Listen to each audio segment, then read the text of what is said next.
Shalom saudara. Puji nama Tuhan. Ya. Pagi hari ini firman Tuhan bertemakan kegoncangan next level. Waduh, bilang kegoncangan enggak ada yang amin.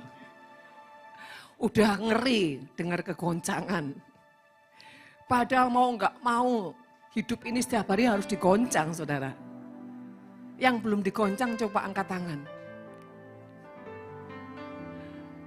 Setiap kita pasti digoncang saudara. Kenapa saudara? Kegoncangan itu membuat kita mengalami gelombang-gelombang surgawi. Amin. Ya. Saudara terkasih dalam nama Tuhan.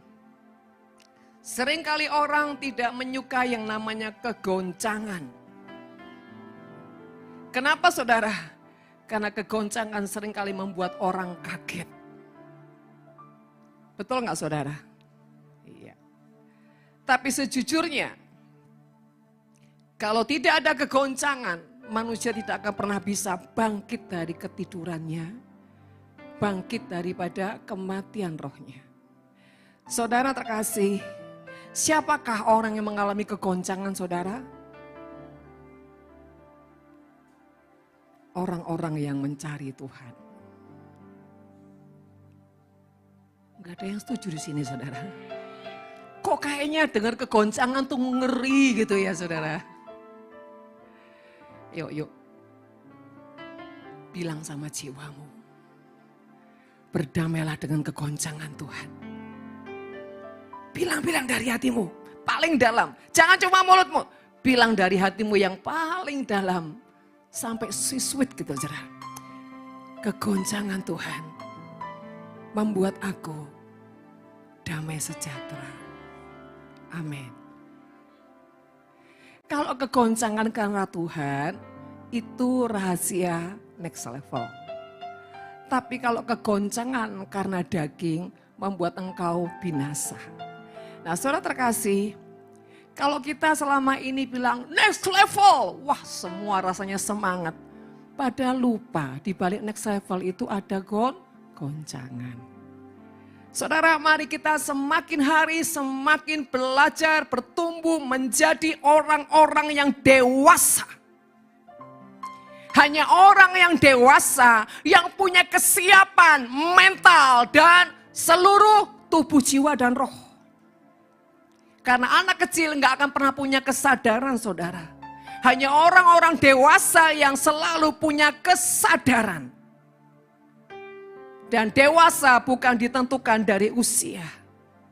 Dewasa ditentukan dari sikap hati melewati perjalanan proses demi proses kehidupan. Betul Pak, betul saudara? Iya. Saudara, coba tanya kanan kirimu. Engkau dewasa atau masih piye? Gak enak saudara masih piye itu saudara ya. Piye itu burung emprit. Siapa di sini yang suka jadi burung emprit? Gak ada yang suka kan? Tetapi kenapa menyintai mental emprit? Saudara terkasih, manusia itu serba membingungkan surga saudara. Ya Pak ya? Iya. Tadi kita pujikan lebih dari pemenang dalam segala perkara. Nice. Apalagi terusnya?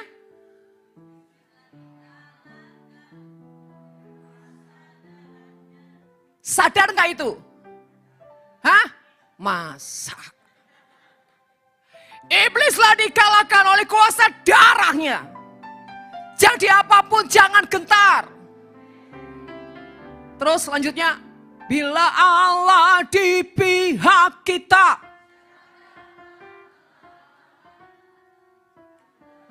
Siapa dapat melawan? Siapa ya? Siapa? Oh siapa dia? Saya tadi agak kesal dengan singernya. Bila Allah di pihak kita, siapa dapat melawan? Harusnya singer gini, tidak ada. Gitu saudara. Ngekor tak singere. Kudu tak suruh turun naik saudara. Padahal baru saya kagum lihat kecantikannya Aurel hari ini.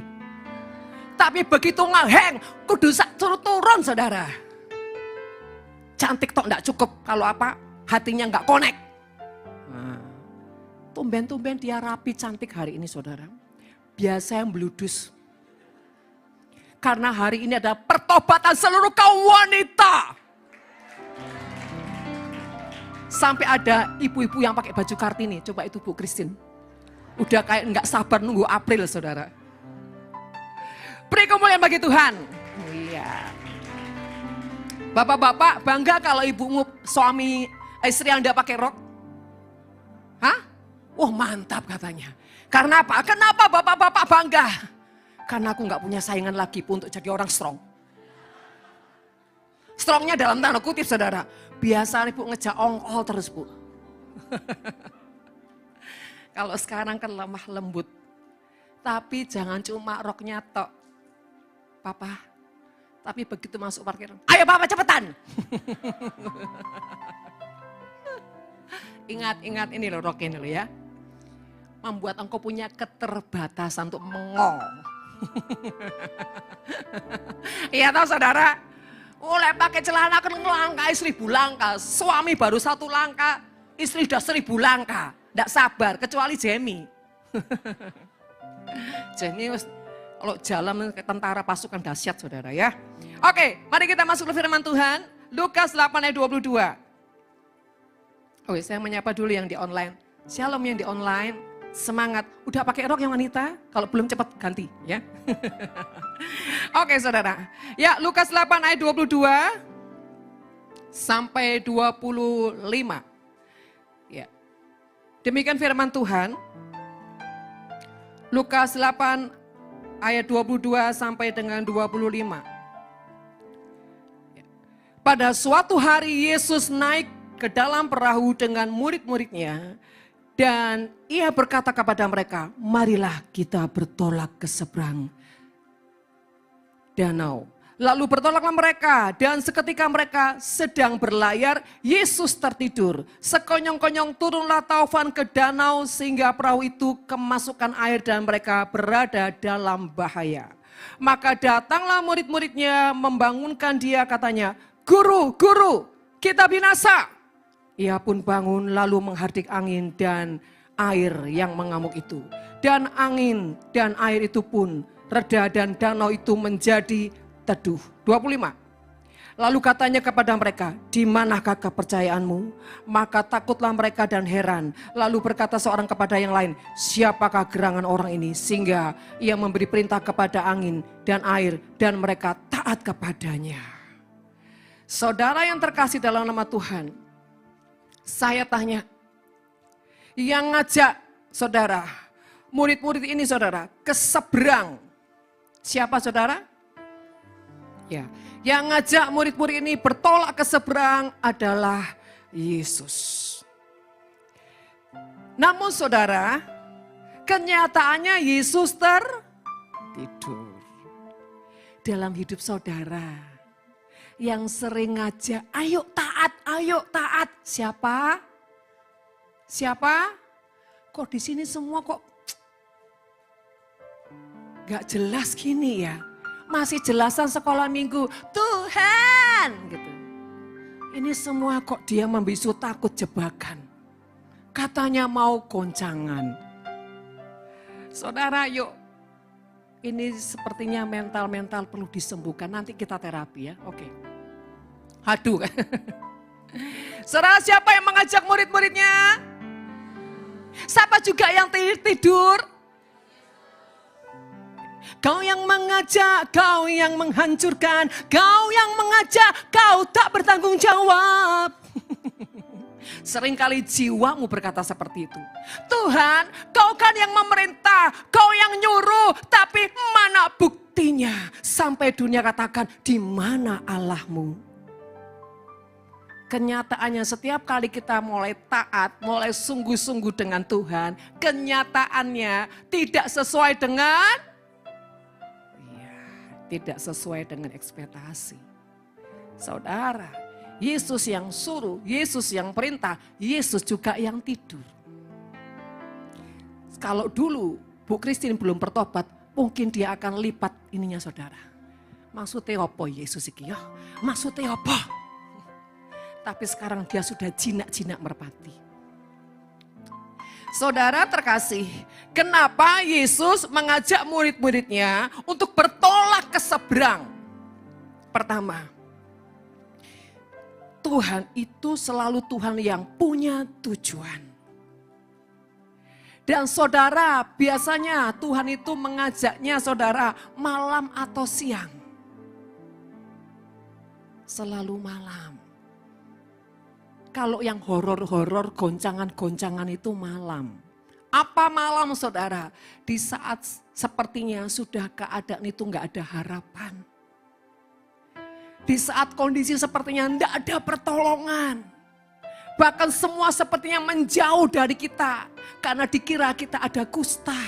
Saudara. Sehingga orang tidak mau dekat dengan kita.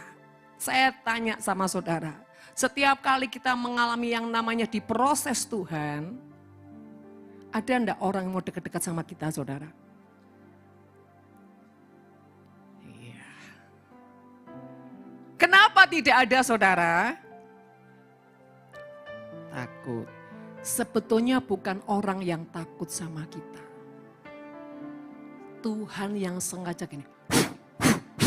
Mikir. Makanya jangan salah sangka. Kalau kita lihat manusianya yang takut, kita kecewa enggak? Saudara mau dengar firman Tuhan, menikmati firman atau mau tidur? Kalau saudara merasa orang-orang itu menjauhi saudara, saudara kecewa enggak? Lu tinggal ngomong aja. Takutnya, enggak ada jebakan, enggak ada. Tenang aja. Kenapa saudara kecewa? Karena pola pikirmu yang melihat sesuatu penilaian. Padahal semuanya itu Tuhan yang rekayasa. Bilang kanan kirimu, mulai sekarang pinter ya ngelihat sesuatu. Karena kalau kita tidak belajar untuk mengubah mindset kita, maka mata kita akan melihat dan menilai sesuatu yang salah. Kita anggap semua orang menjauhi kita, jahat sama kita. Iya karena aku sekarang udah gak punya apa-apa dan begini. Saudara semakin kau menikmati rongrongan itu semakin kau terpuruk saudara. Tapi coba ketika kau punya pengertian bahwa kenapa ya orang menjauhi saya? Minimal saudara, iya sih mungkin sekarang saya tidak sekaya dulu. Tapi enggak apa-apa seizin Tuhan, itu masih mending. Tapi kalau orang yang cakap, dia akan berkata begini, semua lo seizin Tuhan kok, enggak apa-apa. Aku lagi ditaruh di pengasingan Tuhan. Kalau kau punya pengertian cerdas seperti itu, engkau justru malah memotivasi hatimu untuk lebih membiarkan Tuhan bekerja dengan sangat leluasa. Karena apa? Hatimu punya pengertian dan hatimu sepakat. Dan kau menutup pintu dari semua suara-suara kemeloan di jiwa yang menjadi pengaruh-pengaruh ujungnya akan tersesat. Jadi saudara terkasih, penyesatan itu sejujurnya bukan dari luar. Saudara, termasuk pengajaran apapun saudara. Saya sudah merenungkan dan sudah berdiskusi sama Tuhan. Sejujurnya penyesatan itu bukan dari luar. Tapi kenapa bisa masuk dari luar? Karena hatimu yang bikin celah. Ketidakpuasan, kebebalan, kesombongan, ketidaktaatan itu membuat engkau jadi berontak. Sehingga ketika kau tidak puas, engkau mencari yang menurut engkau itu benar. Sehingga terjadilah kesesatan. Tapi kalau hati menjadi pribadi yang tulus, taat, murni di hadapan Tuhan. Dan selalu saudara punya sikap yang berkenan. Percayalah tidak ada penyesatan di dalam dirimu. Penyesatan dimulai dari pemberontakan dan kepuasan diri. Penyesatan dimulai dari apa? Pembenaran diri. Nah, jadi saudara terkasih, jangan menyalahkan penyesatan karena penyesatan sumbernya dari pribadi masing-masing. Ya, oke, kembali lagi ke topik firman Tuhan. Saudara yang terkasih, ketika Yesus mengajak murid-muridnya bertolak ke seberang, pertama adalah Yesus punya tujuan bagaimana murid-murid ini punya kesadaran bahwa aku yang ajak kamu, aku yang perintahkan, aku yang tanggung jawab. Tapi seringkali kesadaran itu seringkali menjadi hal yang minim, bahkan tidak ada, bahkan tidak punya kesadaran di dalam jiwa dan pikiran kita. Kita itu seringkali saudara tidak menyadari setiap ketaatan demi ketaatan itu karena Yesus, karena Tuhan yang perintahkan, karena aku percaya firman. Tapi seringkali ketaatan hanya dilakukan cuma apa? Berdasarkan taat. Tapi tanpa pengertian. Sekarang Tuhan berikan pengertian. Ketaatan kita tanpa pengertian akan membuat kita apa? Berjalan di tengah-tengah apa? Kegelapan. Dalam langkah-langkah selanjutnya kita jadi orang ketika mulai ada goncangan. Karena kita tidak punya pengertian. Maka kita mulai apa? Gundah gulana. Ini kok jadi gini ya? Mulai takut, mulai gentar, mulai trauma, mulai apa? Karena tidak punya pengertian. Coba ketika kegoncangan mulai datang. Tapi kita punya pengertian. Saya tanya, saudara akan tenang atau tidak? Tenang. Saudara akan tetap maju atau tidak? Maju. Karena punya pengertian. Yuk sekarang sama-sama pegang tangan kanan, angkat tangan kananmu. Buka pikiranmu. Punya pengertian. Klik, buka. Ini bukan cuma teori loh. Ini benar-benar lakukan. Tik, terbuka. Kalau udah terbuka dengan pikiranmu, maka apapun yang dilepaskan pasti yang membuat kau punya pengertian. Dan ketika angin mulai badai mulai datang, saudara. Seketika itu, saudara, waktu Yesus tertidur, sekonyong-konyong turunlah taufan badai di danau itu. Sehingga perahu itu mulai kemasukan air dan mereka mulai dalam keadaan yang bahaya dalam tanda kutip. Saudara, air itu mulai masuk ke perahu. Saya tanya, kenapa bisa air masuk ke perahu, saudara? Sumbernya adalah ketakutan. Buktinya apa? Yuk kita baca. Ya. 23. Dan ketika mereka sedang berlayar, Yesus tertidur, sekonyong-konyong turunlah taufan ke danau sehingga perahu itu kemasukan air dan mereka berada dalam bahaya. 24. Maka datanglah murid-muridnya membangunkan dia, katanya, guru-guru, kita binasa. Kalau cuma bangunkan saja, guru-guru, ayo bangun, ini ada badai. Tapi statementnya mereka berkata, saya tanya, itu sudah mengklaim binasa atau belum? Sudah. Itu di alam bawah sadarnya sudah pengertian, wah habis, wah binasa, wah mati aku. Karena apa yang keluar dari perkataan itu timbul dari hati. Menandakan kegoncangan sangat kuat di jiwanya, makanya keluar kata-kata binasa. Saudara, saya ajarin begini ya, mulai sekarang apa yang kau perkatakan itu benar-benar kau belajar berhati-hati. Belajar mengenal apa yang kau perkatakan. Contoh, dulu aku tuh jaya loh, dulu.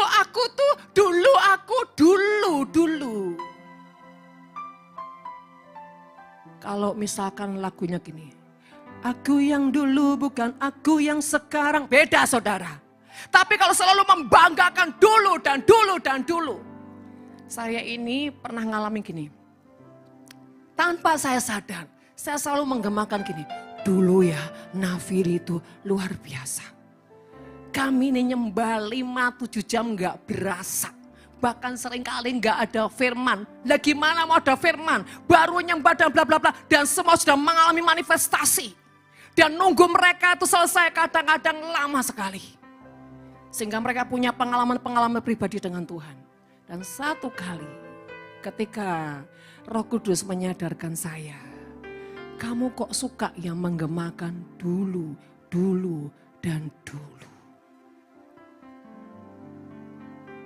Dan saudara, kalau Tuhan atau pribadi Roh Kudus ajak kita bicara, jangan langsung nyaut, diem dulu. Sifat Tuhan itu gitu saudara. Nggak suka kalau kita diomongin langsung nyaut tuh nggak suka. Kalau ada teguran, sesuatu yang mengingatkan, bahkan didikan, jangan langsung bereaksi. Tenangkan hatimu, tenangkan jiwamu, dan mulai menangkap apa maksud perkataan itu. Dan ketika saya diam, Roh Kudus bilang, kenapa waktu kamu keluarkan statement itu, kamu tidak diam dulu merenungkan baru bicara. Saudara, ternyata kata-kata saya itu mengunci semuanya dan tidak akan terjadi lagi ke depan seperti dulu. Roh Kudus bilang ini, kan dulu kemuliaan Tuhan. Kan dulu, gak sekarang, gak akan datang. Kan dulu. Berarti apa? Tanpa saya sadar, saya menutup kemuliaan itu tidak akan terjadi lagi saudara. Demikian kalau kau selalu mengagung-agungkan kejayaanmu. Dulu ya, uangku itu unlimited. Dulu, ya sudah, dulu. Malaikat semua langsung tutup pintu. Kenapa untuk tutup pintu untuk satu orang? Dia selalu menggagalkan dulu. Jadi kan dulu kita nggak perlu repot sekarang. Yuk kita tidur semua malaikat. Kenapa? Dia maunya yang dulu. Aku masih seperti yang dulu. Menunggumu sampai Tuhan datang. Rugi. Nunggu kemenangan sampai Tuhan datang. Saudara terkasih, hati-hati perkataan. Jangan sampai kejebak. Kadang-kadang iblis itu hembuskan perkataan-perkataan yang membuat kita kejebak. Misalkan nih gini, kamu kenapa nggak cinta lagi sama istrimu? Padahal dulu itu kamu tergila-gila banget loh. Terus ini respon, iya ya dulu aku tergila-gila. Ya sudah dulu, memang ucapan itu ditunggu sama iblis untuk apa? Terjebaklah kita. Ya kalau saudara waras, iya ya kalau dulu aku bisa, harusnya sekarang dan selamanya aku bisa. Tapi kebanyakan orang hanya berhenti di kata-kata jebakan iblis dulu. Kenapa kau tidak berubah? Karena aku seperti Yesus yang gak pernah berubah. Lu lain saudara. Ya. Ketika angin badai itu mulai datang dan mereka membangunkan Yesus dan berkata, Guru tidakkah engkau apa saudara? Peduli aku ini, kami apa? Binasa. Guru-guru kita binasa. Kalau yang di surat yang lain, tidakkah kau peduli kami binasa? Saudara terkasih, kenapa Yesus tidur? Ini ada dua. Dalam perjalanan seringkali kita enggak bicara sama Tuhan. Gak suka ngobrol sama Tuhan, gak menunggu Tuhan dan tidak mengandalkan Tuhan sehingga Tuhannya tertidur. Tuhan di mana saudara? Tuhan yang di hati kita. Siapa? Roh Kudus. Karena kita tidak pernah mengaktifkan Roh Kudus, kita terus simpan Roh Kudus di bawah alam sadar kita yang paling bawah, bahkan bila perlu taruh dia di kegelapan saudara.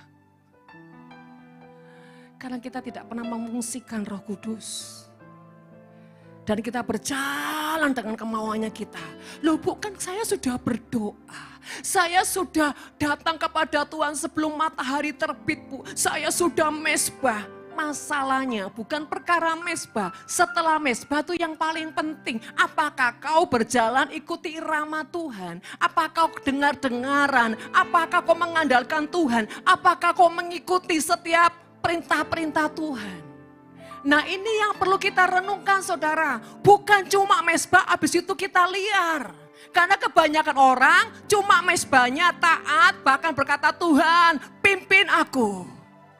Pimpinlah daku, ya Tuhan.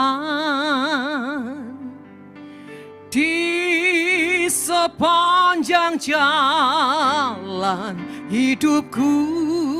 Wah, iya oleh ngomong saudara. Sepanjang pada 1-2 langkah lupa saudara. Firman-Mu bagaikan suluh,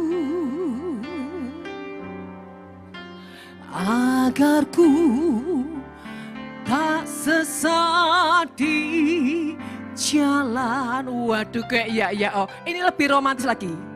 Dengan Yesus bersamaku. Waduh, kayak romantis. Padahal kabehku apa saudara? Bujuk.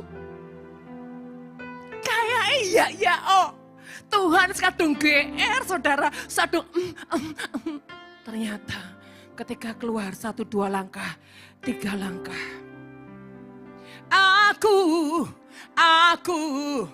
Aku lebih kuat dan perkasa selalu. Lagunya Anggun dulu saudara. Jadi dia bilang ini, aku tidak perlu Engkau Tuhan. Aku berjalan dengan kebenaranku, dengan kekuatanku, dengan kebiasaanku. Terus pada malaikat semua tanya, tadi yang nyanyi, yang minta, saudara. Sampai malaikat saudara. Saking getere saudara. Kenapa? Dilihat kita lebih galak saudara. Ayo belajar. Apa yang keluar dari mulut kita pertama harus dikoreksi, dikontrol, dikendalikan, dimengerti, dipastikan. Yang kedua saudara, dihidupkan. Saudara yang terkasih, kenapa Yesus tertidur? Karena seringkali kita tidak mengaktifkan Tuhan dalam segala perkara. Tanya Tuhan, minta tuntun Tuhan, bahkan mengerti sinyal-sinyal Tuhan. Bagaimana bisa mengerti sinyal-sinyal Tuhan, Bu? Satu syaratnya, jangan ada yang sampah di jiwa kita. Pastikan hatimu gak ada trouble. Pastikan hatimu tidak ada kebakaran-kebakaran. Pastikan hatimu sudah punya pendamaian. Karena kita nggak pernah bisa mendengar suara Tuhan kalau banyak kegoncangan di jiwa kita. Banyak kemarahan, banyak kepahitan, banyak komplain, bahkan mendem. Semua nggak bisa saudara. Yang kudus nggak bisa menyatu dengan yang sampah. Sebab itu kita harus rajin membersihkan semua yang di jiwa kita. Gimana caranya? Setiap kali kita salah, setiap kali kita kilaf, kepleset entah apalah itu saudara, cepat bereskan. Waduh Tuhan, saya tadi salah ngomong ya Tuhan. Langsung cepat saudara, bereskan hatimu dan minta Tuhan tahirkan hatimu. Minta Tuhan tahirkan setiap perkataanmu. Setiap kali entah berapa kali, 10 kali, saudara berapa puluh kali kau salah, cepat bereskan, cepat bereskan, cepat bereskan. Itu membuat engkau selalu bisa terjaga dengan jiwa yang bersih. Dan ini perlu terus dibiasakan, saudara. Perlu punya kebiasaan sampai menjadi gaya hidup. Nah itu termasuk satu yang jatuh. Ya saya tuh nggak bosan-bosan ya mengingatkan semua kita. Yuk rajin sapu bersih semua sampah di jiwa kita. Rajin nyapu, makanya punya hidup tuh jangan kempro. Nek kempro susah saudara. Ayo punya kebiasaan yang bersihan. Yang kempro nggak usah saling lihat. Saya sedang tidak menghakimi siapapun. Ayo belajar menyukai sesuatu yang bersih. Nanti itu akan menjadi pola hatimu sendiri kok saudara. Karena gini, kita tuh nggak mungkin ya, habit kita jorok, tapi kita minta dipenuhi Roh Kudus. Itu nggak mungkin saudara. Impossible. Percayalah. Dimulai dari gaya hidup kita dulu untuk suka bersih. Ya, bersih. Minimal apa saudara, ranjang kita tidur tuh loh. Ojo umpel-umpelan, mana selimut, mana sarung bantal, maduh. Gaduh-gaduh. Wes gitu mambuni, kudu muntah. Keringet berabad-abad saudara. Kenapa? Dari mana-mana ndak mandi, terus ndak suka mandi. Ya, orang suka males mandi saudara ya. Itu susah dibersihkan. Nah, kalau nggak mau dapat jabatan seperti itu, dapat status itu, rajinlah mandi. Ambune loh saudara. Lek ambu jasmani kan, ambu rohaninya pasti tidak enak saudara. Percayalah. Nah, kembali lagi saudara. Karena tidak mengandalkan Tuhan dalam perjalanannya menuju ke danau. Karena apa? Mereka tuh menganggap gini saudara. Aku ini, kan di situ ada Petrus, saudara. Nelayan-nelayan tuh saudara ya. Orang-orang profesional saudara. Dan kedua, Yesus kok yang nyuruh? Udah santai aja. Loh bener. Kalau Tuhan yang nyuruh kita santai. Tapi jangan santainya tidak punya apa? Connecting hati. Tidak punya chemistry. Santai itu dalam arti kata tenang. Bukan santai tidak menyentuh hati Tuhan. Tidak berkomunikasi. Tidak membangun chemistry. Tidak. Nah yang kedua kenapa Yesus tertidur? Saya tanya sama saudara. Yesus ketidur karena kecapean atau sengaja tidur? Loh gini pinter kabeh loh. Tapi pada saat mengalami kenyataan dulu, Yesus. Sepertinya Yesus itu enggak ada. Tidur toh ngelenser di mana toh Tuhan? Sampai tidak bisa mengalami hadiratnya Tuhan. Sampai sepertinya itu udah Tuhan di kutub utara, kutub selatan, atau kutub mana saudara. Sampai dia bisa ngerasakan Tuhan. Karena dianggap apa? Tuhan jauh. Engkau jauh, aku jauh, engkau dekat, engkau tambah jauh. Saudara, seringkali Yesus bukan tertidur. Tapi dia menyatakan sesuatu yang tidak bisa kita lihat. Tapi dia mau kita belajar merasakan dengan iman. Percayalah saudara, kalau dia yang memerintahkan apapun, dia juga yang bertanggung jawab. Dan kalau ada fase, ada masanya, sepertinya aku udah berdoa, deklarasi, doa puasa dan semuanya. Sampai aku nyanyikan, semua baik. Semua baik, ambil nyemoni Tuhan. Apa yang telah kau perbuat di dalam hidupku. Ada orang-orang yang suka memuji Tuhan itu bukan tulus, tapi nyemoni Tuhan. You know nyemoni, nyindir. Aku wis tulus loh Tuhan, semua baik. Ya saudara. Tapi waktu di-capture hati kita, terus dimasukkan ke ruang diagnosa. Loh, gumpalan-gumpalan gejolak ada di bawah alam sadarnya. Mulut kita bilang semua baik, tapi hati kita sejujurnya masih gak terima. Masih protes. Saudara, gini ya, mulut ini juga perlu dilatih untuk seirama dengan hati kita. Dan biasakan semuanya iramanya itu irama yang selaras dengan laras hati. Bukan dengan Tuhan maksudnya. Jadi biasakan kalau mulut kita gini. Semua baik, semua baik. Saudara, di sini saudara sadar nggak kalau ini masih ribut? Sadar nggak? Sing amnesia ngaku. Sing amnesia gak ngerti itu amnesia saudara. Sadar. Nah gimana caranya? Bahkan ketika mulut kita bilang semua baik, semua baik. Apa yang telah kau perbuat di dalam hidupku. Tapi pikiran kita, tapi yo baik ya baik Tuhan. Sampai kapan? Sampai kapan Tuhan? Sing ini aku gak kuat Tuhan. Lu ini bingung saudara, pecah diedor. Ketika kau sadar di hati, kok enggak selaras ya sama mulutku? Bilang sama jiwamu, hai jiwaku, sadar enggak? Kok enggak selaras lu dengan mulutmu, dengan yang kau nyanyikan, hai jiwaku. Yuk, ikhlaskan. Bersyukur. Yuk, sepakat dengan perkataanmu. Bukankah di mulutmu punya kuasa? Jiwa langsung sadar berkata, iya ya, kenapa aku jadi ribet sendiri? Yes, aku mau sepakat. Terus nyanyi sepakat. Semua baik, semua baik. Apa yang telah kau berbuat di dalam hidupku.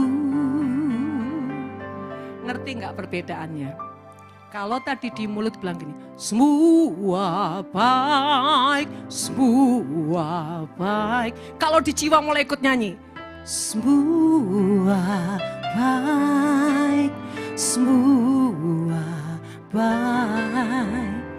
Apa yang telah kau berbuat di dalam hidupku. Apa yang membedakan saudara? Jiwa di sel-sel tubuh kita mulai ikut menyembah. Ini belum di pikiran kita saudara. Apa jadinya kalau di jiwa, di hati dan di mulut, ya di sel-sel tubuh dan di pikiran ikut menyembah. Wah, lebih ada ledakannya. Mau dinyanyikan dengan sangat kuat, mau dinyanyikan dengan sangat lembut, masuk saudara. Seperti apa? Seperti spon yang menyerap apa? Air. Kalau tubuh, jiwa rohmu, jiwamu, dan mulutmu terus menyatu. Seperti ini pujiannya. Semua baik, semua baik. Apa yang telah kau berbuat di dalam hidupku, semua baik, sungguh teramat baik. Kau jadikan hidupku berarti.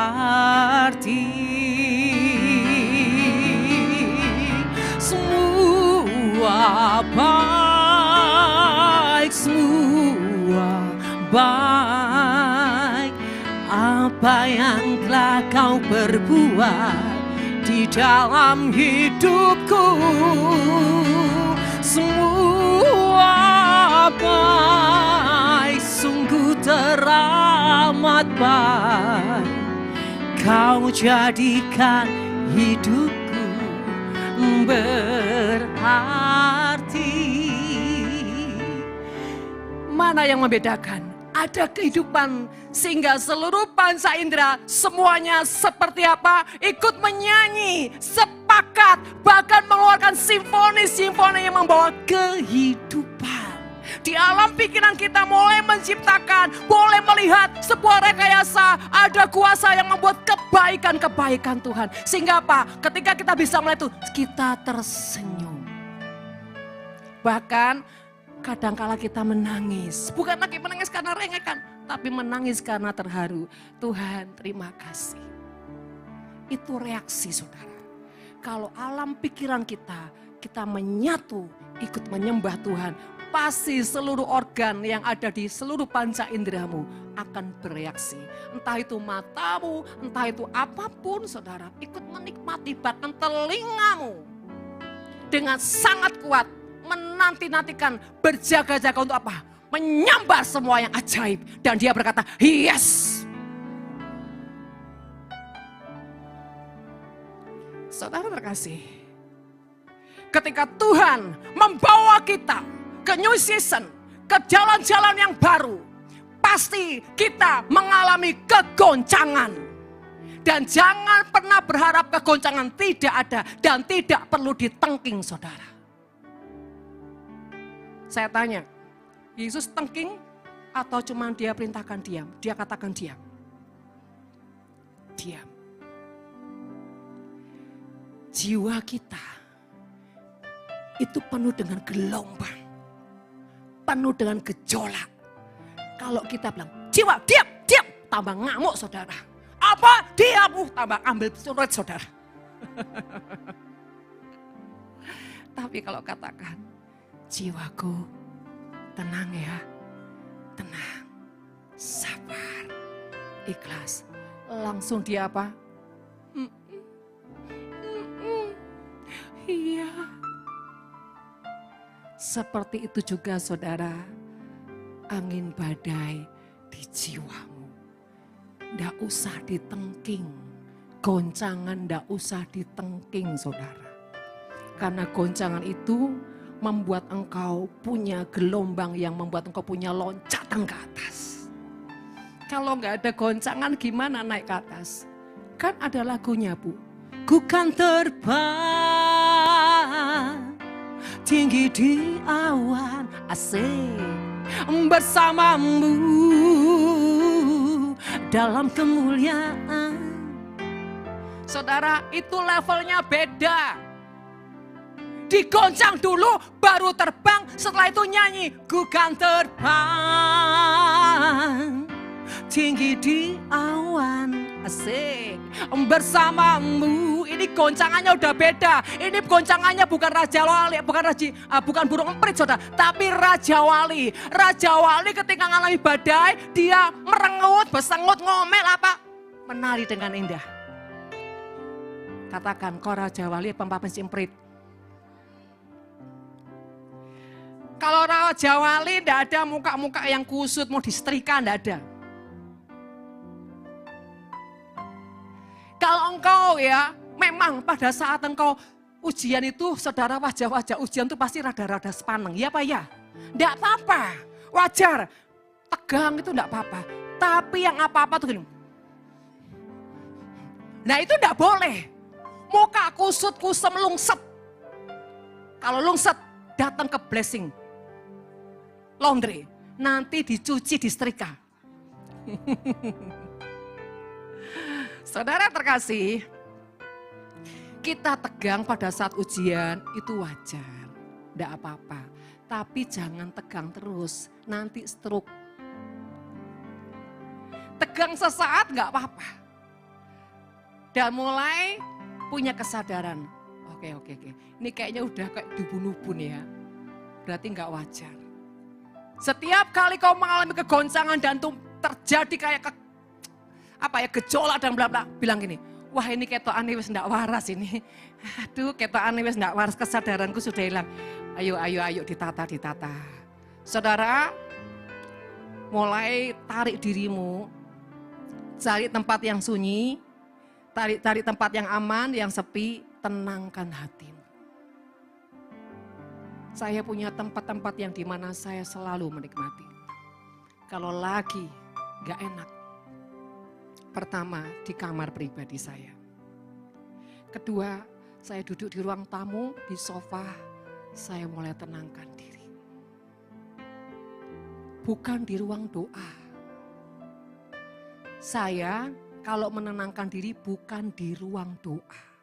Karena apa? Buat saya ruang doa itu membuat saya harus sudah tenang baru datang ke Tuhan. Saya nggak mau bawa hati saya yang kacau balau, masuk ke Tuhan enggak. Saya cari tempat yang saya bisa rileks, saya bisa tenang, bahkan saya membaringkan diri, tutup mata saya, pejamkan supaya saya enggak stres.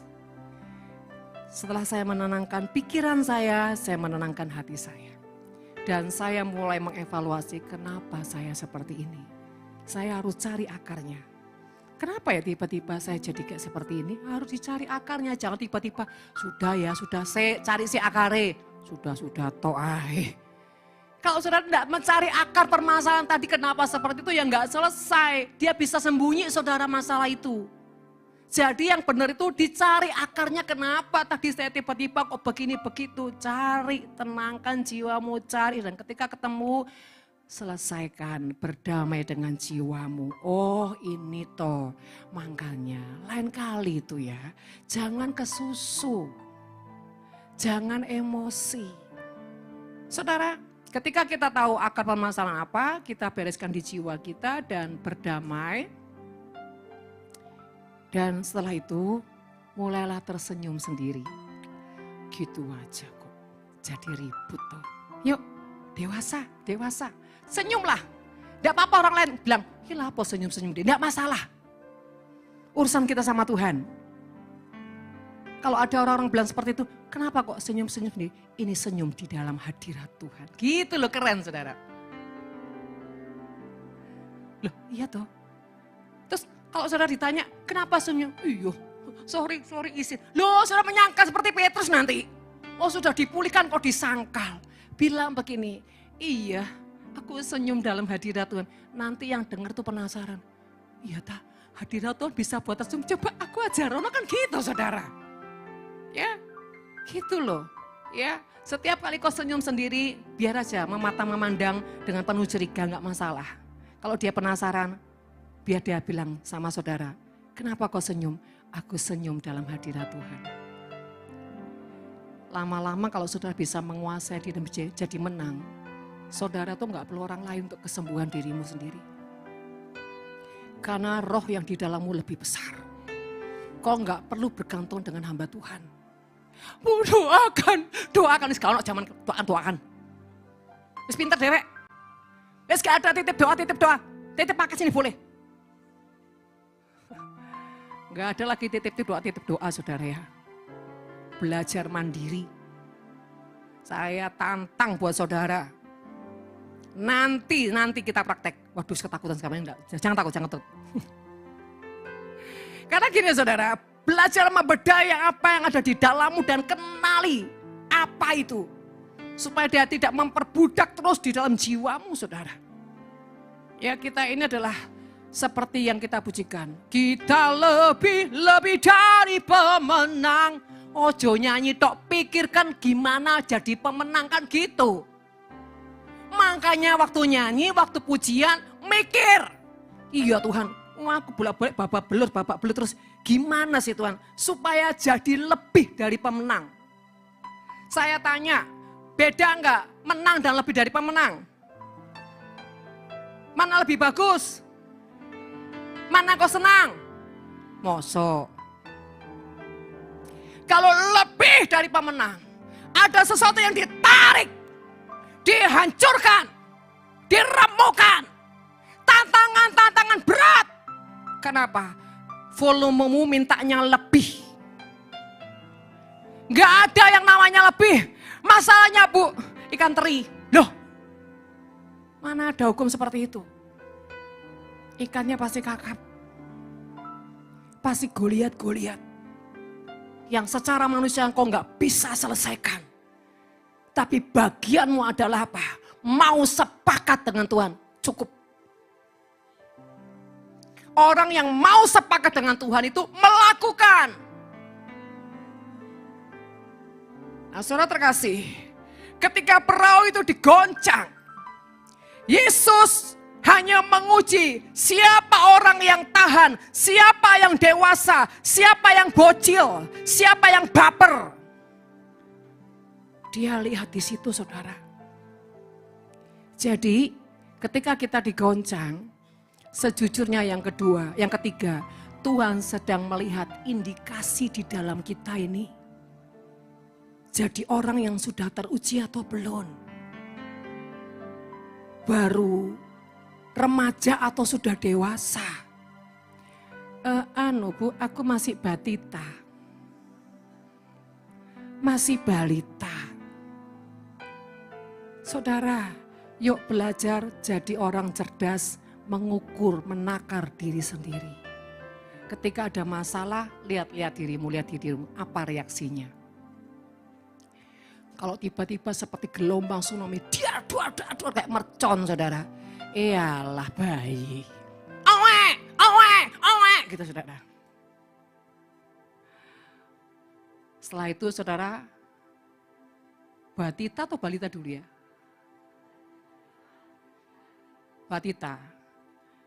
Batita, kenapa batita? Masih butuh tati tayang. Balita mulai belajar apa kalau balita? Berangkang, jalan, ya saudara. Pasti gini, begitu mau belajar berangkang jalan, lucu. gitu. Emang saudara senang digituin? Lucu, lucu gitu. Ih, gila nih. Wes gerang gaplok kok lucu. Saudara terkasih, artinya jangan jadi orang yang suka dipuji baru. Tunggu pujian dulu baru wah bangkit. Lek ndak dipuji, gondok. Apalagi lek didiemke, saudara. Langsung apa? Pikirannya kemana-mana. Saudara mulai melangkah jadi remaja. Remaja itu mulai mengerti tanggung jawab. Baru mulai mengerti. Tapi belum melakukan. Baru ngerti, oh sekarang aku tuh enggak boleh ya. Dikit-dikit papa, mama tolong kerjain PR-nya, tugasnya. Dikit-dikit minta apa harus diturutin. Itu saudara masih remaja. Pokoknya kalau papa nggak gantiin handphone, aku nggak mau sekolah. Ini namanya orang sudah mengerti tapi pikirannya masih kekanak-kanakan. Nek aku jadi papa, ya wis. Saudara terkasih. Dan menginjak dewasa. Dewasa itu orang yang sudah mau belajar, melangkahnya tuh sudah konsisten, saudara. Konsistennya orang dewasa. Terus peningkatan dewasa, dewasa muda, dewasa senior. Dan semakin apa? Tangguh menjadi matang, kuat. Saudara terkasih, sekali lagi. Yesus ada di perahu setiap kita. Tapi Yesus yang dengan sengaja memerintahkan kegoncangan itu datang. Dan kegoncangan tidak akan berpengaruh di hidup kita, di keluarga kita. Kalau kita tenang dan percaya. Gak sampai air goncangan itu masuk ke rumah kita. Kenapa masuk? Itu tanda kebocoran di hati. Karena takut, karena gentar. Karena enggak percaya, karena trauma. Pasti ada kebocoran. Kebocorannya di mana? Sakit penyakit, kerugian, pertengkaran seperti neraka. Dua, ribut. Bahkan ada pemberontakan yang mengerikan. Saudara terkasih, itu tanda sebetulnya jiwamu sedang dipenuhi dengan ketakutan. Kalau di rumah kita sudah nggak bisa lagi mengalami damai sejahtera, ribut terus isinya, salah paham terus isinya, berarti ada kebocoran di jiwamu. Kebocoran apa? Ketakutan, stres, trauma. Saudara, yang membuat engkau akhirnya apa? Jadi salah. Saudara, yuk belajar tenang, belajar sepakat dengan pasanganmu. Kalau saya sepakat dengan anak-anak saya, minimal saya sepakat dengan Maria. Jadi ketika kegoncangan itu mulai datang, kita tenang. Biarin kegoncangan itu lewat. Biarin semakin besar kegoncangannya, sebetulnya sedang membawa kita lebih naik dan lebih naik. Pada saat ada sesuatu yang membuat kita membalikkan keadaan itu seperti kita lompat. Ternyata kita sudah di atas, next level. Sebab itu di keluarga perlu sepakat. Harus ada orang yang bisa sepakat dengan saudara satu saja minimal. Yuk, pegangan Tuhan, pegangan firman. Takut, tapi jangan dikuasai ketakutan. Kita boleh takut, boleh sah. Yang tidak boleh itu ketakutan. Takut kita supaya apa? Kita mengandalkan Tuhan, Bapak Ibu. Supaya kita enggak terpecah. Supaya kita enggak bisa dipisahkan. Sehingga apa? Kita takut. Sehingga mau enggak mau kita menyatu, bergandeng tangan. Yuk, jangan ada yang terpisah, jangan ada yang terpisah. Kita sepakat ya, kita sepakat. Saudara, anak saya dalam beberapa minggu ini banyak mengalami kemenangan. Anak saya yang besar yang waktu lalu saksi tentang mobil, saudara. Dia ini ada beberapa pergumulan. Dan saudara terkasih, setiap kali apa yang dia mau dia rindukan. Dan ketika kuncinya itu cuma sepakat sama istrinya. Begitu sepakat pintu terbuka, begitu sepakat pintu terbuka. Dan dia beberapa kali ngomong sama saya, Mami, rahasia kita cuma apa? Sepakat. Dia tidak terlalu rohani kayak saudara dan saya ini. Saudara.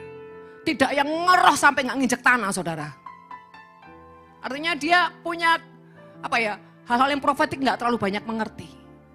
Tapi kuncinya sederhana, dia sepakat dan percaya. Dan saya melihat dia punya banyak favor dari Tuhan. Saya bilang gini sama anak saya, Rick, next saksi ya di gereja Mami ya. Siap, Ma. Saudara terkasih, kita ini harusnya malu sama orang-orang yang gak terlalu rohaninya kayak, artinya terlalu rohani itu orang yang tidak terlalu banyak tentang supranatural. Tapi dia lebih punya kemudahan. Karena apa? Hatinya percaya. Hatinya sepakat. Suami istri, yuk belajar sepakat. Kalau kau tidak ada suami, kalau kau tidak ada istri, sepakat dengan anakmu. Sepakat dengan siapapun orang yang kamu bisa percaya, yang bisa bersinergi dengan hatimu. Maka kau akan lihat segala kemudahan akan terjadi. Kenapa saudara? Di mana tidak ada perpecahan, di situ ada Tuhan untuk melakukan keajaiban. Jangan menyukai perpecahan saudara. Makanya saudara terkasih, iblis ketika dia tidak bisa menjauhkan engkau dari Tuhan. Option kedua adalah iblis membuat engkau kehilangan hadirat Tuhan. Kalau hari-hari ini engkau sudah kehilangan hadiratnya, jangan engkau diam dan seakan-akan sudah enggak apa-apa, yang penting ini, yang penting ini, yang penting ini, artinya yang penting ke gereja, yang penting tetap taat. Tidak cukup saudara, tidak cukup. Saya tanya, kalau misalkan suami istri, yang penting suamiku ada pulang ke rumah, yang penting bawa uang ke rumah, tapi hatinya enggak ada. Saudara suka enggak? Pasti enggak suka. Pasti berasa enggak kalau pasangan tuh hatinya udah hilang? Berasa enggak Bu? Iya, kalau enggak berasa berarti mumi saudara. Dan ketika kau kehilangan hati pasanganmu, jangan dianggap sepele. Karena itu juga membuktikan kau kehilangan dengan Tuhan.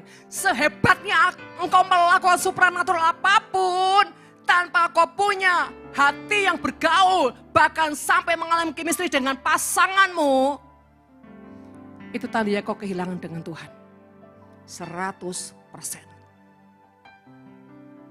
Karena membuktikan apa? Kau tidak rendah hati untuk menyelesaikannya. Kau tidak rendah hati untuk membereskannya. Kau tidak punya penguasaan diri. Kau tidak punya kematian daging. Kenapa? Kau gengsi mengakuinya. Betul apa betul? Berapa banyak kita membiarkan hati kita ini beku. Berapa banyak kita membiarkan hati kita mati. Bahkan gak ngalami Tuhan lagi dan kita anggap tidak masalah. Wah, buat saya masalah besar. Kalau kita sudah gak lagi mengalami Tuhan secara realita. Kalau gak ada greget-greget lagi di hati kita tentang Tuhan, itu masalah besar. Ingat suara Fir'aun, silakan kau beribadah, tapi apa? Jangan jauh-jauh. Silakan kau beribadah, tapi hartamu jangan ikut. Apa itu harta? Hati. Harta itu bukan uang saudara. Harta itu hati. Makanya sehat itu apa? Sehat itu apa? Harta. Saudara, yuk kita harus putuskan suara-suara Fir'aun. Jangan saudara membiarkan ketika hatimu sudah kehilangan. Bahkan ya saudara, saya ini terus melatih untuk saya nggak kehilangan hati anak saya. Gimana caranya? Saudara, apapun proses hidup saya saya mengejar yang namanya roh kehidupan. Hati yang bersinergi. Suka nggak suka. Karena gini, sesuatu sisi yang pahit saya anggap apa? Itu meletakkan korban di mezbah. Setiap hal yang pahit, yang gak enak, yang mengecewakan, yang melukai, anggap saja ini salah satu apa saudara, sarana untuk aku apa? Punya korban yang kuletakkan di mezbah. Jangan menganggap itu pahit dan menyakitkan, melukai. Justru ketika Tuhan izinkan sesuatu ada yang pahit, yang gak enak, taruh itu di mezbah. Maka yang pahit menjadi penyembahan yang berkenan dan itu menyenangkan Tuhan dan ujungnya kau mengalami yang namanya madu kemanisan dari Tuhan.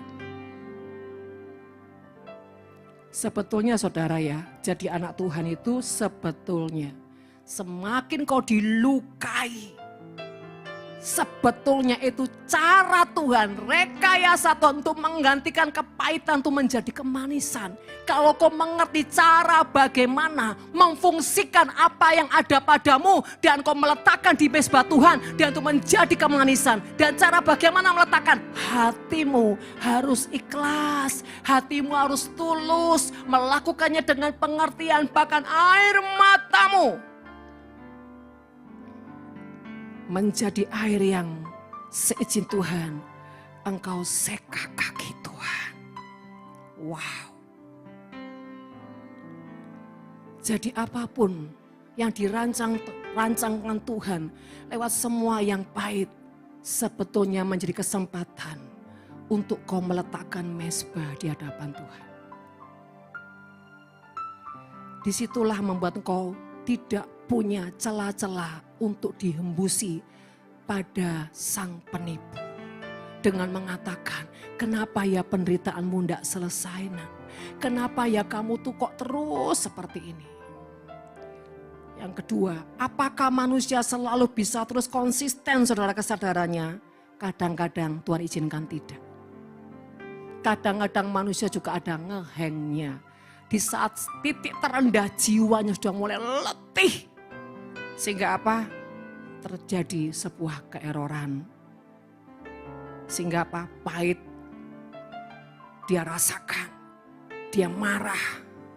Tapi yang membedakan pahitnya ini hanya sesaat. Tidak berlarut. Kenapa? Dia sudah bayar, sudah buat landasan-landasan setiap harinya.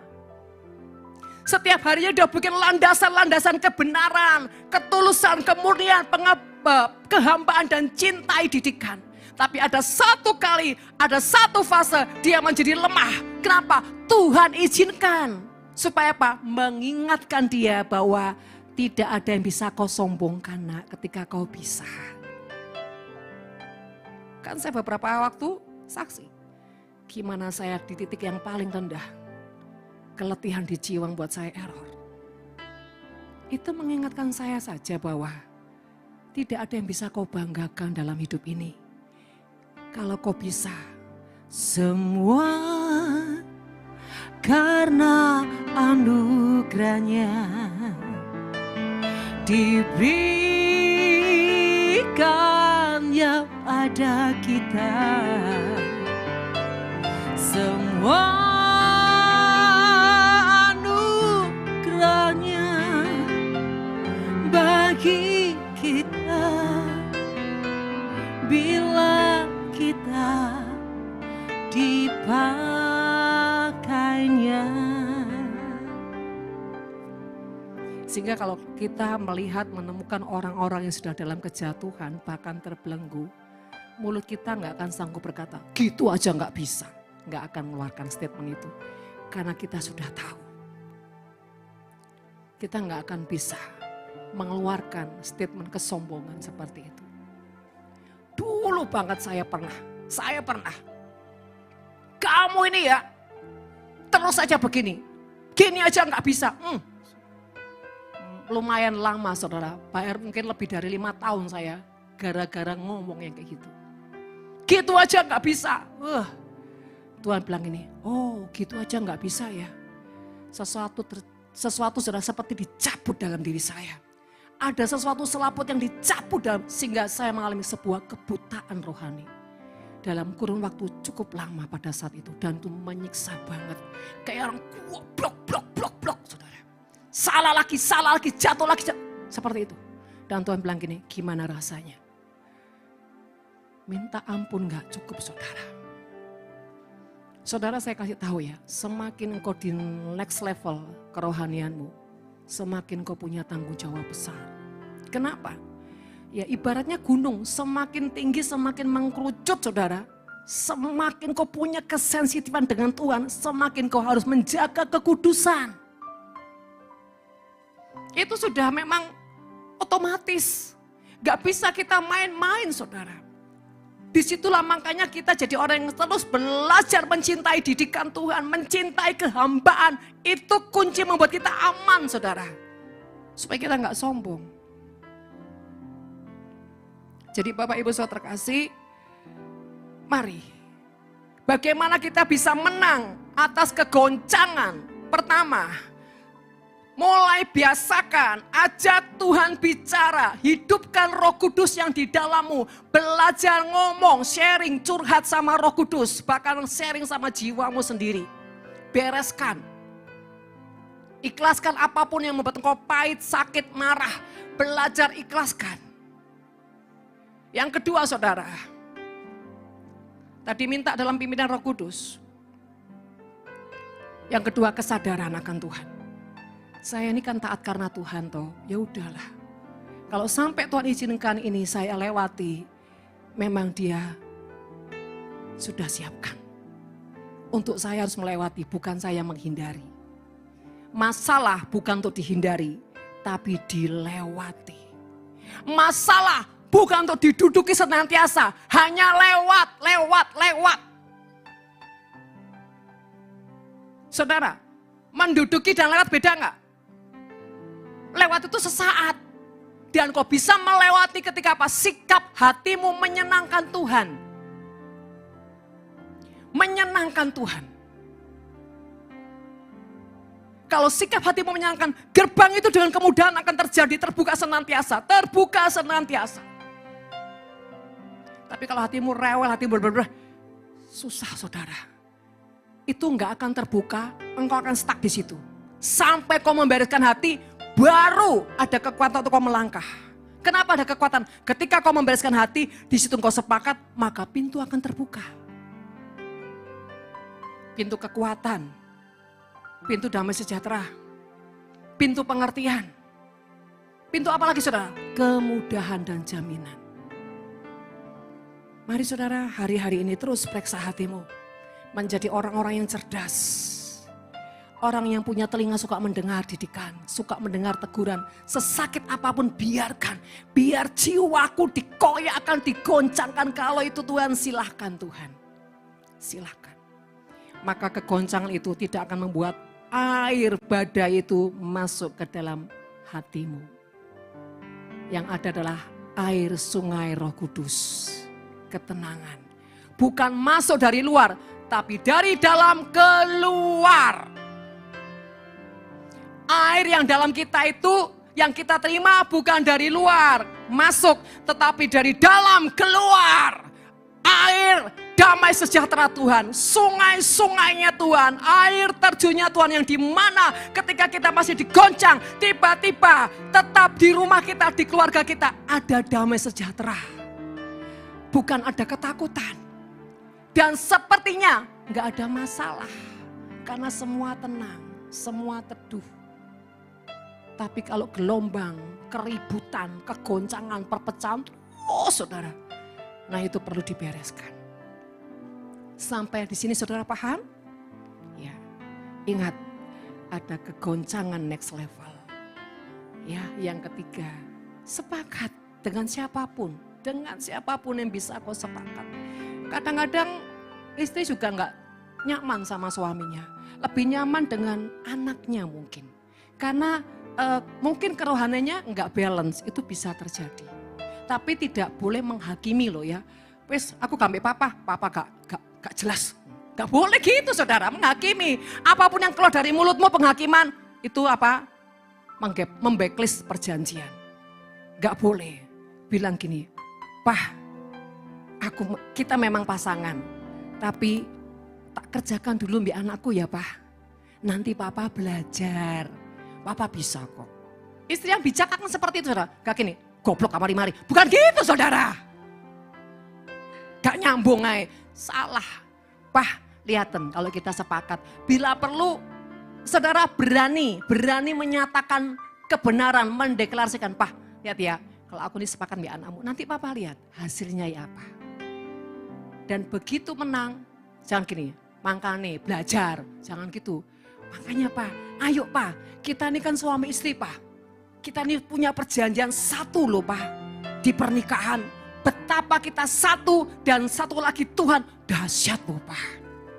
Dimotivasi suaminya, ayo Pak, Papa pasti bisa. Papa pasti bisa. Jadilah istri yang menopang, yang melayani, yang rendah hati untuk suamimu bisa bangkit menjadi imam. Jangan bangga dengan kecerdasanmu, jangan sombong. Justru ketika suamimu di level bawah yang gak ngerti apa-apa, ajari dengan cara tidak menghakimi tapi dibimbing, diarahkan dengan kasih sayang dan terus. Saudara, saya ini juga melakukan dengan suami. Ayo Pak, ayo Pi, begini.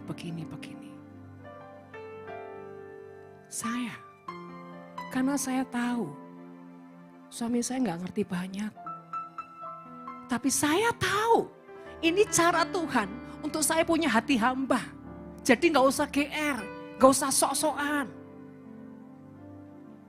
Dan saudara terkasih, pengabdian sejati itu ketika kita melayani orang-orang di dalam rumah kita. Yang orang lain nggak pernah tahu. Tapi bagaimana kita berjuang untuk orang-orang di keluarga kita. Terutama pasangan kita. Istri-istri, jadilah hamba buat Tuhanmu. Siapa Tuhanmu? Suamimu. Kau gak bisa menyembah Tuhan, masuk ke ruang Maha Kudusnya, kalau kau gak bisa punya sikap menjadi hamba melayani Tuhan. Suamimu.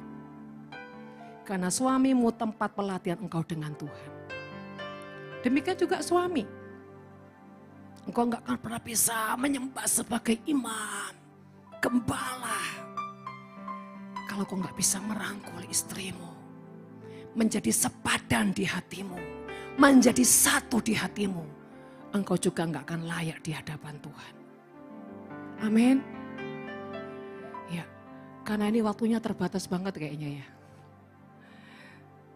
Sudah kita trainingnya Selasa aja ya. Karena ini butuh durasi yang cukup panjang sih untuk kita benar-benar gimana sih caranya kita memperagakan sesuatu sampai kita mengerti di dalam jiwa kita itu ada indikasi, wow sampah-sampahnya terlalu banyak ini. Waduh Tuhan, aku kok nggak ngerti ya selama ini membedah yang di jiwa. Saudara, kenapa kita perlu membedah yang di jiwa? Karena itu sumbatan-sumbatan atau portal-portal membuat kita nggak bisa ngalami Tuhan dengan kemenangan. Dan ini butuh sebuah apa? Kejujuran. Nggak usah takut. Saya pun tidak pernah takut saudara. Kalau itu akses untuk saya mengalami yang namanya surga. Mengalami perkenanan Tuhan. Untuk apa sih kita simpan semua sampah? Tuhan butuh orang yang mau dikuduskan. Dimurnikan. Saudara, mari. Saya ajarin nanti praktek di rumah. Jadi ketika Selasa sudah ngerti. Ya. Saya ajarin sekilas, perhatikan begini. Bagaimana kita bisa membedah yang di jiwa kita, saudara? Kita duduk tenang, kita tutup mata. Kalau saya udah gak tutup mata saudara ya, memang awal-awal kita susah kalau gak tutup mata. Tapi yang udah kebiasaan kita gak tutup, kalau saya gak tutup mata. Buat apa? Kenapa? Ketika saya gak tutup mata tuh malah saya gampang mengalami yang realita surga. Kenapa? Karena udah terbiasa dan bisa fokus. Nah ketika kita susah, jadi kita tutup mata dulu, tenangin setenang-tenangnya hatimu. Dan kau berkata, Roh Kudus tolongin aku ya. Aku perlu membereskan yang di jiwaku ini. Aku perlu membereskan. Ketika saudara berkata seperti itu, nanti jiwa ini akan ngerasa sesek. Otomatis. Nanti tiba-tiba ketika saudara ngomong seperti tiba-tiba ada yang sesak di dalam ini. Ada yang gersang. Ada yang rasanya kayak tawar, kayak macam-macam saudara. Bahkan ada merasakan sesuatu yang kayak sakit banget. Nah itu berarti sudah mulai bereaksi.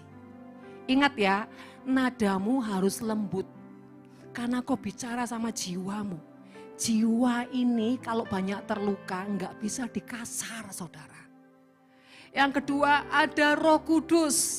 Roh Kudus ini ndak uraan, ndak frontal, dia lembut. Ketika kau lembut, engkau mudah bersinergi dengan Roh Kudus. Karena Roh Kudus lembut. Dan ketika kau katakan, jiwaku, yuk terbukalah. Mari Roh Kudus, mulai libatkan Roh Kudus. Roh Kudus, selidiki hatiku, telanjangi semua yang aku tidak paham. Tolongin aku Roh Kudus. Ini sungguh-sungguh nih mintanya. Tolongin aku Roh Kudus, tolongin aku.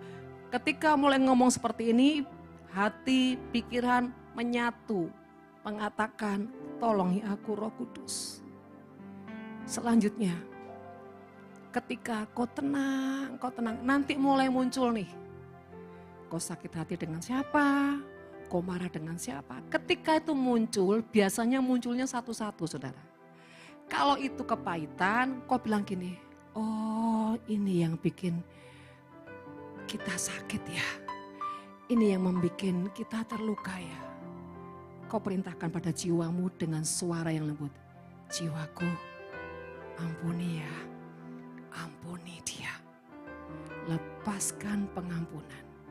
Ayo jiwaku, kita pasti bisa. Ikhlas ya. Ikhlas, seikhlas-ikhlasnya. Kalau itu berat, ulangi beberapa kali. Ayo ikhlas. Semakin lembut sampai ada sesuatu yang tiba-tiba menyentuh di hatimu. Itu tandanya dia sudah mau ikhlas. Dan ketika lepas satu, katakan, terima kasih Tuhan, terima kasih. Aku merasakan sebuah kelegaan. Tuhan kau baik. Jadi di sini pertama peranan kita membuka hati dengan penuh kesadaran. Kedua, kita melibatkan Roh Kudus untuk menolong kita membongkar semua. Yang ketiga, kita menyadari ada kuasa Tuhan, ada pribadi Bapa, Putra dan Roh Kudus sedang ada membantu kita. Dan kita mengucap syukur. Setelah itu apa saudara? Biarkan sesaat, tanya lagi. Apalagi jiwamu?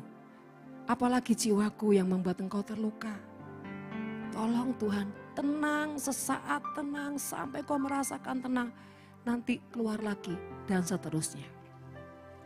Kalau itu membuat kau sakit, bilang gini, ayo kita berdamai. Berdamai ya jiwaku, berdamai. Saudara harus ingat janji-janji Tuhan. Bukankah dia berkata, dia yang sudah memilih kita sebelum kita dikandung dengan ibu kita. Dia yang menetapkan kita apapun, bahkan perkatakan janji yang di tahun ini.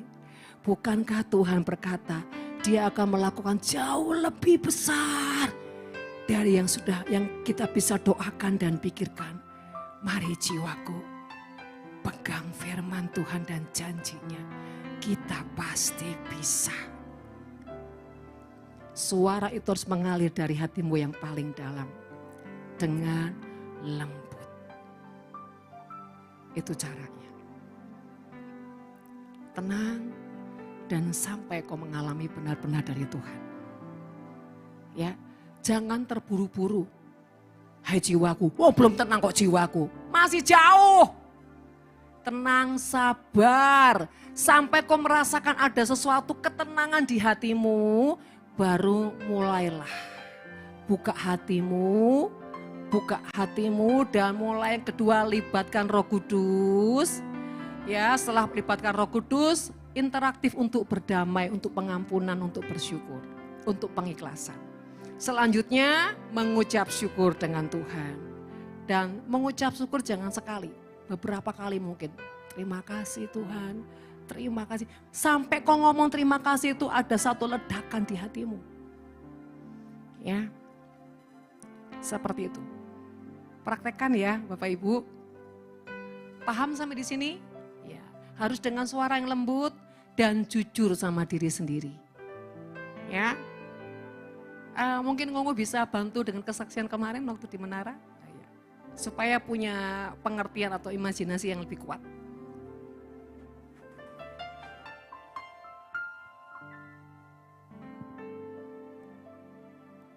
Shalom semuanya. Ya, saya mau bersaksi. Jadi beberapa waktu yang lalu kita sedang doa menara.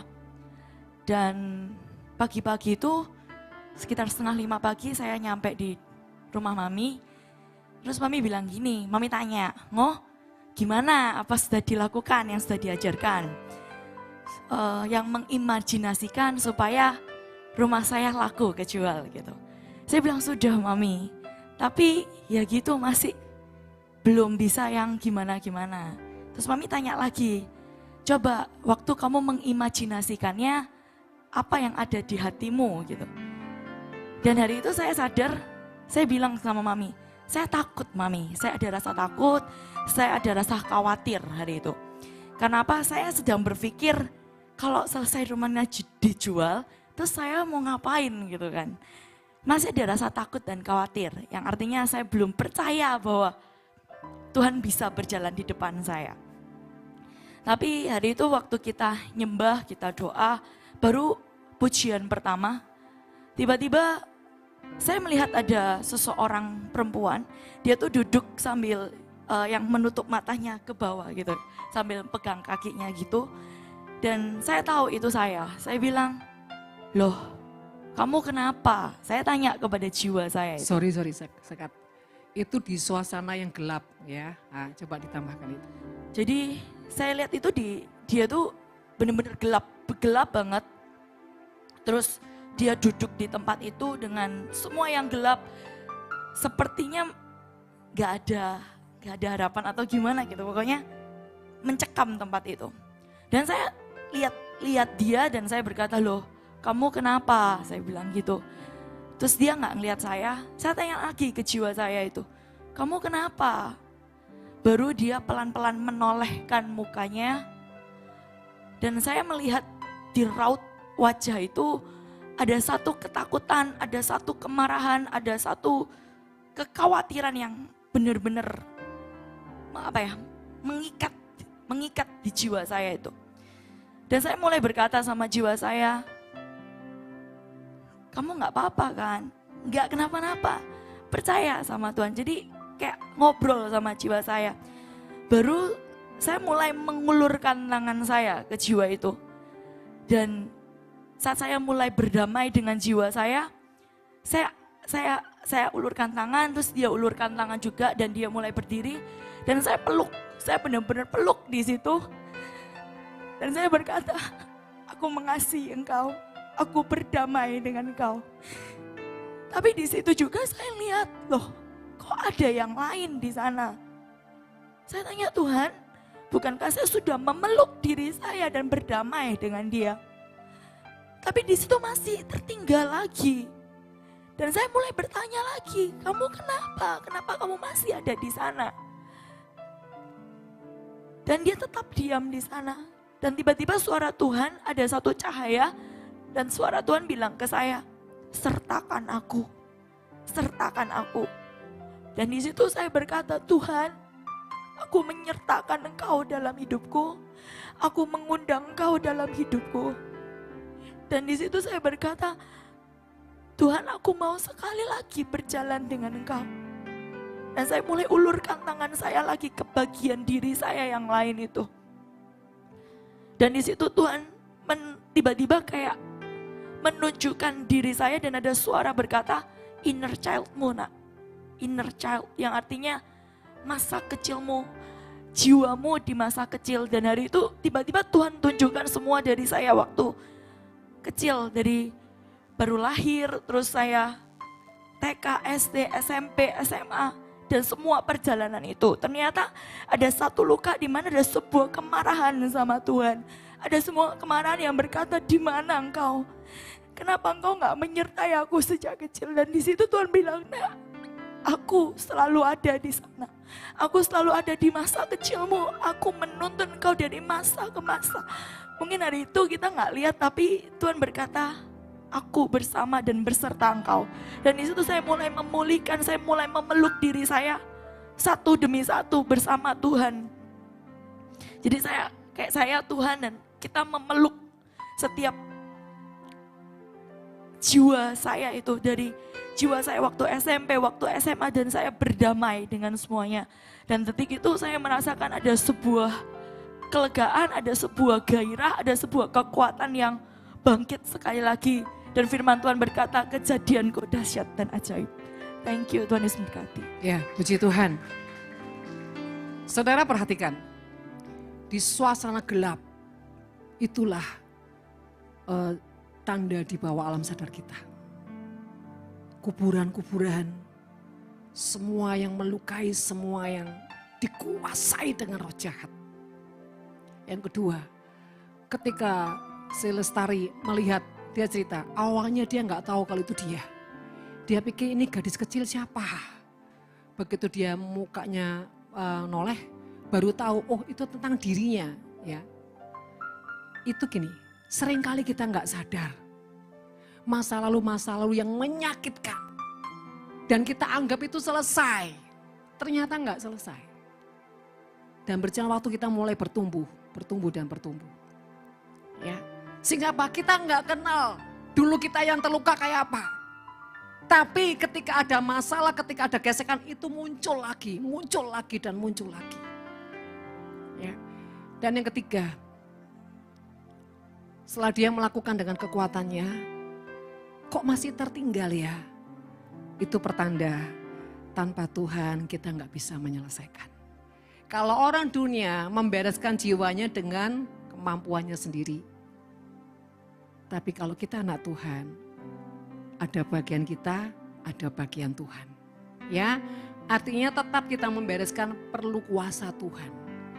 Makanya Tuhan kasih Roh Kudus di dalam kita, itu untuk menolong membereskan jiwa kita. Dan jiwa kita diciptakan Tuhan bukan untuk sebuah yang rapuh atau sesuatu yang rapuh, yang cengeng, yang ujungnya dihancurkan sama iblis. Tuhan menciptakan jiwa di dalam kita adalah untuk bersukacita, untuk bermegah, untuk sebuah kemenangan, bahkan mengalami cinta yang berpadu dengan cintanya Tuhan. Ingat, Tuhan menciptakan jiwa bukan untuk menjadi rapuh dan hancur atas dunia ini, tapi menciptakan untuk sesuatu yang ilahi supaya kita bisa memadukan cinta gelora kita dengan Tuhan dan menikmati yang ilahi di surga seperti di bumi seperti surga sampai kita ada di surga. Amin, saudara terkasih. Makanya ketika jiwa kita rapuh, sakit dan cacat, Tuhan mau kita sembuhkan semuanya.